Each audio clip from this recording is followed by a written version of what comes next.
Shalom selamat datang kembali di channel ini guys. Kali ini saya akan meluruskan satu pengajaran dari ibu-ibu mualaf nih. Ya, ini juga orang Batak, sama kayak kemarin yang saya bahas orang Batak.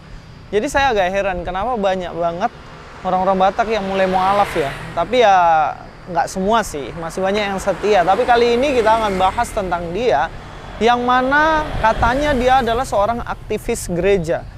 Terus tidak hanya aktivis gereja, dia juga mengatakan bahwa dirinya itu dulunya ya sering menginjili dan lain-lain begitu. Banyak hal lah yang dia lakukan.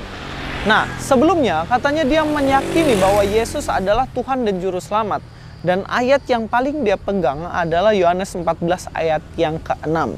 Kemudian suatu hari ada temannya yang datang kepadanya mengatakan bahwa Yohanes 14 ayat 6 itu bukan menunjukkan bahwa Yesus Tuhan dan Juru Selamat. Tapi justru Yohanes 14 ayat 6 itu adalah tanda atau pengajaran di mana kalau mau selamat itu bukan melalui Yesus, tetapi beribadah seperti Yesus. 2 tahun katanya dia belajar tentang ayat itu, dan kesimpulannya bahwa Yohanes 14 ayat 6 itu menunjukkan bagaimana cara Yesus beribadah. Dia harus mengikuti supaya bisa selamat. Daripada lama-lama, kita langsung dengar aja videonya. Mari kita cermati baik-baik videonya guys. Bertemu dengan seseorang yang bisa menjelaskan pada saya, yang bisa menjelaskan sejarah penulisan Alkitab secara lengkap, dan kenapa sampai pemahaman umat Islam itu kan adalah bahwa Isa atau Yesus itu adalah nabi. Hanya sampai di situ saja. Tapi kenapa bisa di dalam agama Kristen bisa jadi berubah menjadi Tuhan?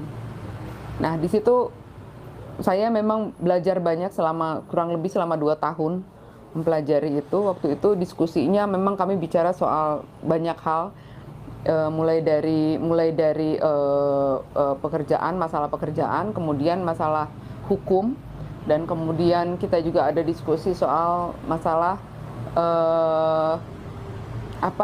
Freemason ya, mengenai Freemason, mengenai Yahudi dan sebagainya. Waktu itu dia cerita bahwa dia adalah orang yang mulai mempelajari perbandingan agama setelah masalah bom Bali. Dia adalah Muslim, tapi dia Muslim dari lahir maksud saya, tapi dia mempelajari itu karena masalah bom Bali waktu itu. Sehingga akhirnya bicara soal Israel, bicara soal sejarah panjang Israel, dan yang mau tidak mau berakhir pada bicara soal Yesus yang akan datang, yang akan menjadi juru selamat di akhir zaman gitu. Waktu itu saya tanya sama dia, kamu kan Muslim dari lahir? Iya, Muslim dari lahir. Kenapa kamu percaya bahwa Isa akan datang kedua kali untuk menjadi juru selamat? Iya, saya percaya. Tunggu sebentar. Kamu kan Muslim ya, kenapa kamu nggak, kalau gitu kamu kenapa nggak terima kalau Isa tuh adalah Tuhan? Hanya Tuhan loh yang bisa jadi juru selamat, saya bilang gitu kan. Nah terus itu, emang di mana Yesus bilang bahwa dia adalah Tuhan? Saya bilang, ayat yang saya pegang itu, Yohanes 14 ayat 6. Yesus bilang, akulah jalan dan kebenaran dan hidup loh. Nggak ada yang sampai kepada Bapa kalau nggak. Sekarang kamu baca coba lengkap satu perikop itu. Apakah di situ Yesus sedang bicara bahwa dia adalah Tuhan? Itu saya baca lagi. Saya pelajari lagi, betul. Dan ternyata saya akhirnya mengerti bahwa yang dia maksud di situ Yesus tidak sedang bicara bahwa dia adalah Tuhan. Dia sedang berbicara bahwa ketika kamu mau ibadah kamu itu sampai kepada Bapa, ibadahlah seperti saya, sebagaimana Yesus tuh bilang, akulah jalan dan kebenaran dan hidup. Jadi sebagaimana aku beribadah kepada Allah, begitulah kamu beribadah kepada Allah. Maka ibadah kamu akan sampai kepada Allah. Karena bicara soal ibadah itu kan, bicara sampai kepada surga, kepada Allah, itu bukan berarti seperti berjalan fisik ya, bicara jalan fisik gitu, bahwa seperti kamu lihat peta gitu. Bukan seperti itu. Biar bagaimanapun juga bicara soal surga itu bicara soal ibadah. Jadi sebagaimana aku beribadah, demikian pula kamu harus beribadah kepada Allah. Dan sebenarnya akhirnya saya mempelajari kembali ya Alkitab itu. Saya membaca lagi, benar juga yang dia bilang benar. Tapi saya belum yakin langsung di situ. Saya belajar 2 tahun untuk hal itu. Oke, apakah benar Yohanes 14 ayat 6 itu berbicara mengenai cara Yesus beribadah? Ya kita akan cek dengan baik nih, bahwa ayat ini justru bukan menunjukkan bahwa cara Yesus beribadah bagaimana dia harus beribadah, tapi di sini menunjukkan bagaimana Yesus adalah juru selamat satu-satunya yang tidak ada yang lain. Kita akan cek ayat ini dari awal hingga akhir ya guys ya, supaya kita tahu benar nggak sih yang diomongin dari ibu ini. Kita mulai dari ayat yang pertama. Ayat pertama dikatakan, janganlah gelisah hatimu, percayalah kepada Allah, percayalah juga kepadaku. Di rumah Bapakku banyak tempat tinggal, jika tidak demikian tentu aku mengatakannya kepadamu, sebab aku pergi ke situ untuk menyediakan tempat bagimu. Di sini Yesus ingin mengatakan bahwa percayalah kepada Allah dan juga percaya kepada Yesus. Yang mana Yesus pergi ke sana untuk menyediakan tempat bagi umat atau orang yang percaya kepadanya. Sampai sini clear ya? Bahwa Yesus itu mengatakan bahwa dirinya pergi ke tempat di mana Bapa berada dan di sanalah dia. Dan Yesus ingin supaya muridnya percaya kepadanya. Di sini tidak ada diceritakan tentang cara Yesus beribadah. Kita lanjut lagi. Di ayat ketiga dikatakan, dan apabila aku telah pergi ke situ dan telah menyediakan tempat bagimu, aku akan datang kembali dan membawa kamu ke tempatku, supaya di tempat di mana aku berada, kamu pun berada. Dan kemana aku pergi, kamu tahu jalan ke situ. Di sini dikatakan bagaimana ketika Yesus sudah ke sana, maka murid-muridnya juga akan ke sana seperti Yesus yang ke sana. Di sini clear dan di sini jelas banget dan tidak ada berbicara mengenai tata cara ibadah yang dilakukan oleh Yesus. Kita lanjut. Ayat 5 dikatakan, kata Thomas kepadanya, Tuhan, kami tidak tahu kemana engkau pergi, jadi bagaimana kami tahu jalan ke situ?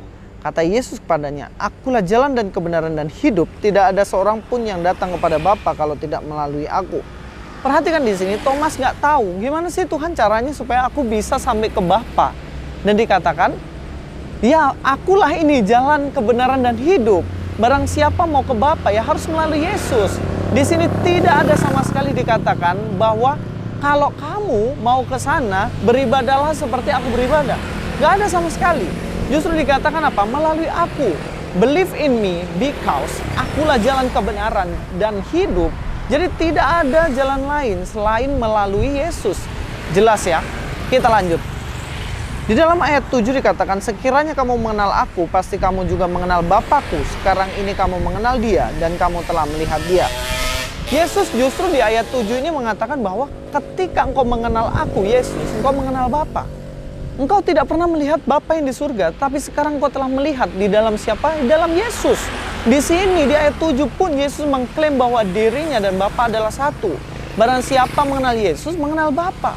Memangnya kalau Yesus cuma nabi bisa seperti itu? Ya enggak ada. Misalnya saya bilang ke teman-teman, kalau engkau mau melihat Bapa, lihatlah aku. Ya nggak bisa dong, nggak bisa. Yang bisa mengatakan ini adalah Dia yang datang menjadi manusia, yaitu Allah sendiri yang datang menjadi manusia dalam Yesus Kristus. Di ayat 8 dikatakan, kata Filipus kepadanya, Tuhan tunjukkanlah Bapa itu kepada kami, itu sudah cukup bagi kami. Di sini bagaimana diminta untuk menunjukkan Bapa kepadanya. Lalu Yesus jawab apa? Kata Yesus kepadanya, telah sekian lama aku bersama-sama kamu Filipus, namun engkau tidak mengenal aku. Barang siapa telah melihat aku, ia telah melihat Bapa. Bagaimana engkau berkata, tunjukkan Bapa itu kepada kami? Perhatikan, Yesus mengatakan kalau mau ketemu Bapa yang di surga, ya kok ketemu saya. Aku yang di dunia itu mempresentasikan bahwa Yesus itu adalah Allah yang dalam pribadinya sebagai manusia. Jelas di sini Yesus ingin mengatakan bahwa Dia adalah juru selamat dan Dia itu adalah Tuhan. Fix dan clear di sini. Ayat 10, tidak percayakah engkau bahwa aku ini dalam Bapa dan Bapa dalam aku? Apa yang aku katakan kepadamu tidak aku katakan sendiri dari diriku sendiri, tetapi Bapa yang diam di dalam aku, Dialah yang melakukan pekerjaannya. Percayalah kepadaku bahwa aku di dalam Bapa dan Bapa di dalam aku, atau setidak-tidaknya percayalah karena pekerjaan-pekerjaan itu sendiri. Di sini jelas bahwa Yesus ingin mengatakan bahwa Dia adalah Bapa, sama dengan Bapa. Yesus adalah representasi Allah yang ada di dunia ini. Dia dalam pribadinya sebagai manusia, dia adalah Allah yang sejati. Nah, teman-teman, di sini sampai di ayat terakhir pun, sampai ayat 14, jika kamu meminta sesuatu kepadaku dalam namaku, aku akan melakukannya. Tidak ada menunjukkan tentang cara ibadah. Jadi jelas di sini tidak menunjukkan tentang ibadah. Yang saya heran, ibu ini 2 tahun katanya mendalami ayat ini, tapi yang ada bukan malah benar, tapi malah sesat. Di sini tidak berbicara mengenai ibadah, tapi di sini justru mengatakan bahwa Yesuslah jalan keselamatan, juru selamat, dan Yesuslah satu-satunya yang bisa menyelamatkan manusia, dan dialah Tuhan. Masa 2 tahun mempelajari ini akhirnya malah sesat dan percaya sesuatu yang salah? Cross-check baik-baik lah, Bu. Belajari baik-baik ayat ini. Baca secara lengkap, Anda akan menemukan hal-hal yang sejati. Yang kedua ingin saya luruskan, kalau memang Yesus ingin mengatakan bahwa kalau mau ke surga, ibadah seperti Yesus. Yesus ibadah di Yerusalem. Bait Allah tempatnya di Yerusalem. Bahkan kiblat untuk beribadah menghadap ke Yerusalem, bukan menghadap ke Arab. Nah, ini pun udah keliru. Jadi jelas ini tidak berbicara mengenai ibadah, tapi ini berbicara bahwa Yesus adalah Tuhan dan Juru Selamat. Clear sampai sini. Jadi teman-teman, jangan mau disesatkan dengan pengajaran yang keliru. Bahkan mengutip ayat Yohanes 14 ayat 6 dan diselewengkan mengatakan bahwa kalau mau ke surga harus beribadah seperti Yesus. Itu omong kosong dan keliru. Ini yang saya mau luruskan dari ibu ini. Mudah-mudahan kita semuanya tahu kebenaran, dan Louis Prasetyo sini. God be with you all.